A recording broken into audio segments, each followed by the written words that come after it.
Olá, queridos irmãos, amadas irmãs, a paz do Senhor Jesus esteja sempre com todos vocês. Hoje, sexta-feira, dia 5 de fevereiro, estamos na quarta semana do Tempo Comum e vamos meditar no Evangelho de São Marcos, capítulo 6, versículos 14 a 29.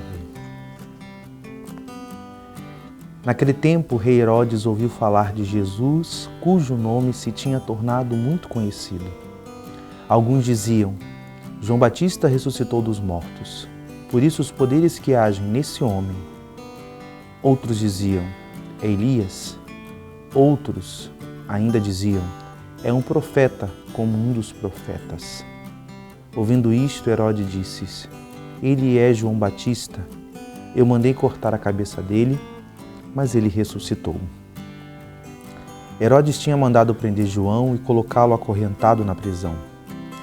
Fez isso por causa de Herodíades, mulher do seu irmão Filipe, com quem se tinha casado. João dizia a Herodes: não te é permitido ficar com a mulher do teu irmão. Por isso Herodíades o odiava e queria matá-lo, mas não podia. Com efeito, Herodes tinha medo de João, pois sabia que ele era justo e santo, e por isso o protegia. Gostava de ouvi-lo, embora ficasse embaraçado quando o escutava. Finalmente chegou o dia oportuno. Era o aniversário de Herodes e ele fez um grande banquete para os grandes da corte, os oficiais e os cidadãos importantes da Galileia. A filha de Herodíades entrou e dançou, agradando Herodes e seus convidados. Então o rei disse à moça: pede-me o que quiseres e eu tu darei. E lhe jurou, dizendo: eu te darei qualquer coisa que me pedires, ainda que seja metade do meu reino. Ela saiu, perguntou à mãe: o que vou pedir? A mãe respondeu: a cabeça de João Batista. E voltando depressa para junto do rei, pediu: quero que me deis agora num prato a cabeça de João Batista. O rei ficou muito triste, mas não pôde recusar. Ele tinha feito o juramento diante dos convidados. Imediatamente o rei mandou que um soldado fosse buscar a cabeça de João. O soldado saiu, degolou-o na prisão. Trouxe a cabeça num prato e deu à moça. Ela entregou a sua mãe. Ao saberem disso, os discípulos de João foram lá. Levaram o cadáver e o sepultaram. Palavra da salvação. Nós temos no Evangelho de hoje o relato do martírio de São João Batista, primo de nosso Senhor Jesus Cristo. Sabemos que literalmente João perdeu a cabeça pela vivência da sua vocação. Ele deu tudo, ele não reservou nada para si. Ele se ofertou integralmente pelo seu testemunho, Martírio vem do grego martiria, que quer dizer testemunho. E aqui, queridos irmãos, amadas irmãs, ao olhar para esse texto, ao se deixarmos alcançar por essa graça que a palavra manifesta para mim e para você, nós podemos aqui refletir também sobre essa realidade testemunhal. Porque a fé cristã, ela também tem esse caráter de se manifestar. Ela tem esse caráter epifânico. Não é que a gente vai viver a nossa fé para os outros, não é isso. Mas também viver a nossa fé e com todo o receio de manifestá-la de modo natural, verdadeiro, também é o outro lado também de exagero.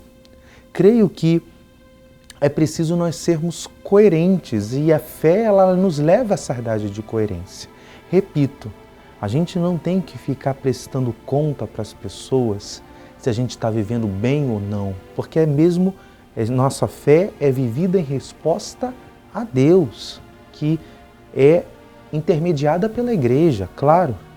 Mas acima de tudo também, eu viver a minha fé e não ter implicações de que, de fato, isso se manifeste, nos meus relacionamentos, nos ambientes que eu frequento, nas realidades, que eu possa também ali manifestar o que eu sou, porque a fé ela também toca nas realidades da minha singularidade, daquilo que eu sou.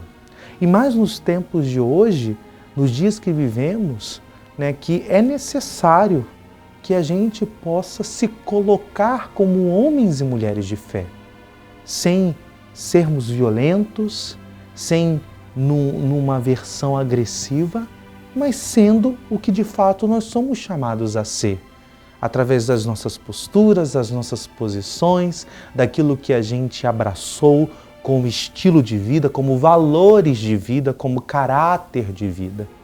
Creio que João Batista ele incomodava e isso nós não estaremos isentos. Mas aqui o que estamos falando, se de fato quisermos viver a nossa fé de uma maneira profunda, de uma maneira inteira, nós não podemos temer os incômodos, porque de fato a existência, dentro da existência, se relacionar, estar no meio, é suscetível ao conflito. E o amor é conflitivo. O amor ele não é uma realidade, não. O amor ele tem uma faceta conflitiva porque são realidades diferentes que se unem. Vê a nossa relação com Deus. Apesar de sabermos que Deus tem o maior amor, isso não exclui os desertos, os conflitos, as realidades que precisamos. Assim também no meio de nós. Mas aqui o segredo da vida cristã é saber que até no meio desses conflitos existe um sentido de salvação. Que Deus nos dê essa graça nesse dia de hoje. Em nome do Pai, e do Filho, e do Espírito Santo. Amém.